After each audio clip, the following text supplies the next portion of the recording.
Իրանի նախագահ Մասուդ Փեզեշքյանը շնորհակալություն է հայտնել Հայաստանին աջակցության համար, ընդգծելով, որ Թեհրանի եւ Երևանի միջև հարաբերությունների ամրապնդումը երկու կողմերի շահերից է բխում։ Փեզեշքյանը շեշտել է, որ Թեհրանի եւ Երևանի միջև հարաբերությունները պետք է զերծ մնան արտաքին միջամտությունից, իսկ հարցերը որոշվեն բացառապես երկու երկրների անկախ կամքով։ Նա նաեւ նշել է, որ տարածաշրջանից դուրս ուժերի արկայությունը հաճախ բարդացնում է խնդիրները, լուծմանը նպաստելու փոխարեն։ Իրանի նախագահը շնորհակալություն է հայտնել Հայաստանի կառավարության եւ ժողովրդին իրենց առաջնորդի եւ վերջին հակամարտության մյուս զոհերի սպանությունից հետո ցուցաբերած աջակցության համար։ Վարչապետ Նիկոլ Փաշինյանը ժամանել էր Իրան մասնակցելու Իրանի հանգուցյալ գերագույն առաջնորդ Այաթոլլահ Սեյեդ Ալի Խամենեիի հուղարկավորության սգո արարողություններին։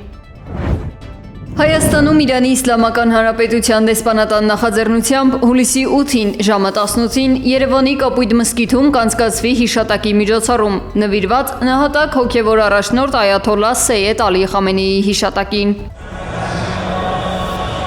Դեսպանատան տարածած հայտարարությունում նշվում է, որ Խամենեին փորձության ամենածանր օրերին կանգնեց իր ժողովրդի կողքին եւ դարձավ նվիրվածության, տոկունության եւ անձնվեր ծառայության խորհրդանիշ։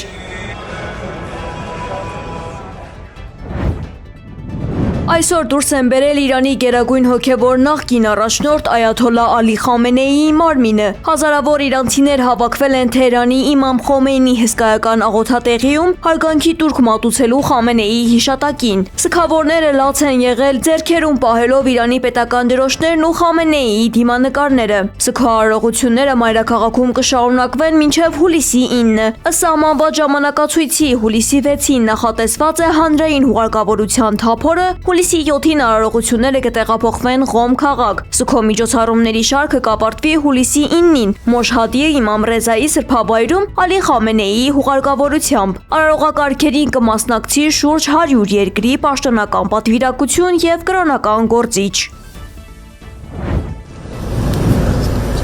Նիկոլ Փաշինյանը այցելել է Վեդու ջրամբար ծանոթանալու կառուցվածքային աշխատանքների ընթացքին եւ ջրամբարի շահագործման մանրամասներին։ Պատասխանատուները զեկուցել են, որ շինարարությունն ամբողջությամբ ավարտված է եւ ջրամբարը պատրաստ է շահագործման։ Ներկայումս ջրամբարում կուտակված է մոտ 11.8 միլիոն խորանարդ մետր ջուր։ Մասնագետների խոսքով Վեդու ջրամբարը Հայաստանի համար եզակի կառույց է, որում կիրառվել են ժամանակակից տեխնոլոգիաներ, մշտադիտարկող խոնավաչափ սենսորներ, որոնք նախկինում կառուցված նմանատիպ օբյեկտներում չեն եղել։ Ջրամբարը հագեցած է բազմաֆունկցիոնալ համակարգերով, այդ թվում վթարային արագ դատարկման խողովակաշարերով, որոնք ապահովում են կառույցի կայունությունն ու անվտանգությունը։ Մինչ սահմանադրական դատարանի որոշման հրապարակումը ուժեղ Հայաստան դաշինքի առաջին համարը զբաղեցնող Նարեկ Կարապետյանը հանդես է եկել գաղափարական ուղերձով, ներկայացնելով իր քաղաքական ուժի հավատամքը։ Նրա խոսքով հայ ժողովուրդը սովորական ժողովուրդ չէ, այլ ընտրված ազգ, որն ունի պատմական առաքելություն։ Այս ճակատագիրը, որ մեզ հասել էր, ճակատագրի հիմնական ուղերձը այսպիսին էր՝ տարածել գաղափարները այդ, ստեղծել ուժեղ հասարակություն, որը հնարավորություն կտա աշխարհին լինել որպես օրինակ։ Նա նաև հայ ժողովրդին համեմատել է հրեա ժողովրդի հետ, նշելով, որ վերջինս կարողացել է իրականացնել իր պատմական առաքելությունը, մինչդեռ իր գնահատմամբ հայ ժողովուրդը դեռ պետք է լիարժեք գիտակցի եւ ստանձնի իրեն վերապահված դերը։ Մականորեն ընտրված է եւ ունի առաքելություն։ Վերաքննիչ քրեական դատարանը մերժել է Մայր Հայաստան կուսակցության նախագահ Անդրանիկ Թևանյանի նկատմամբ կիրառված կալանքի որոշման դեմ ներկայացված բողոքը։ Այս մասին հայտնել են կուսակցությունից, հավելելով, որ որոշումը բողոքարկվելու է Վճռաբեկ դատարանում։ Փաստաբանական թիմը վիճարկում էր առաջին ատյանի դատարանի կայացրած երկամսյա կալանքի որոշումը։ Ըստ դատարանի, Անդրանիկ Թևանյանի դեպքում թաքնվելու ռիսկ չկա, սակայն արկային նախաքննությանը խոչընդոտելու եւ նոր հանցագործություն կատարելու հավանական ռիսկեր։ Փաստաբան Արամ Օրբելյանը ընդգծել է, որ դատարանը չի անդրադարձել հիմնավոր կասկածի վերաբերյալ իրենց փաստարկներին, կիրառելով ստանդարտ ձևակերպում, թե այս փուլում այն ապացուցելու անհրաժեշտություն չկա։ Փաստաբանը պնդել է, որ վարույթում ներառված նյութերը հանցագործության մասին չեն վկայում, հետևաբար հիմնավոր կասկածի մասին խոսք լինել չի կարող։ Պրոֆեսիոնալ թենիսիստուհի Ալինա Չարաևան այսու հետ միջազգային թենիսի մրցաշարերում կներկայացնի Հայաստանը։ Երկարատև բանակցությունների արդյունքում Կերոն զարգացման հիմնադրամի եւ Հայաստանի թենիսի ֆեդերացիայի աջակցությամբ Չարաևան ստացել է Հայաստանի քաղաքացիություն եւ հանդես կգա հայկական դրոշի ներքո։ Ներկայումս վարկանիշային աղյուսակում 118-րդ հորիզոնականը զբաղեցնող Մարզուհու միանալը հայկական թենիսին էական քայլ է երկրի սպորտային մրցունակության բարձրացման եւ միջազգային հարթակներում Հայաստանի ներկայությունը առավել տեսանելի դարձնելու գործում։ Իրանի, Ռուսաստանի եւ Ադրբեջանի երկաթուղային ընկերությունների ղեկավարները ստորագրել են եռակողմ փոխըմբռնման հուշագիր, որի նպատակն է բարելավել երկրների միջև երկաթուղային բեռնափոխադրումները, հայտնել է իրանական ԻՌՆԱ գործակալությունը։ Պաշտոնյաները նաեւ քննարկել են հյուսիս-հարավ միջանցքի արևմտյան երկաթուղու զարգացման հարցը, համագործակցության հնարավորությունները միջանցքում թվայնացման գործընթացները արագացնելու եւ ժամանակակից թվային լուծումներ ներդնելու համար։ Ստավրոպոլի ներկանյութերի պահեստում հրդեհ է բռնկվել։ Կրակի տարածման մակերեսը հասել է մոտ 4000 քառակուսի մետրի, հայտնել է արտակարգ իրավիճակների նախարարությունը։ Ըստ քաղաքի ղեկավարի նախնական տվյալի, տուժել է 1 մարդ։ Ուկրաինական ԱԹՍ-ները հարվածել են Սանկտ Պետերբուրգին, ինչի հետևանքով նավթային տերմինալում հրդեհ է բռնկվել։ Ուկրաինայի նախագահ Վլադիմիր Զելենսկին Տելեգրամում հայտնել է, որ պաշտպանության ուժերը հարվածել են նավահանգստի նավթային ենթակառուցվածքներին, որոնք միջոցներ են ապահովում ռուսական բանակի համար, ինչպես նաև հարվածել են Կրոնշտատին, որը կարևոր ռազմական թիրախ է։ Вооруженные силы России продолжают. Ռուսաստանի նախագահ Վլադիմիր Պուտինը հրամայել է շարունակել Ուկրաինայի ուղղությամբ հարվածները, մասնավորապես ռազմաարդյունաբերական ենթակառուցվածքներում։ Պուտինը սպառնացել է ընդլայնել անվտանգության գոտին Ուկրաինային հարակից տարածքում՝ ի պատասխան Կիևի զինված ուժերի քաղաքացիական օբյեկտների վրա հարձակումների։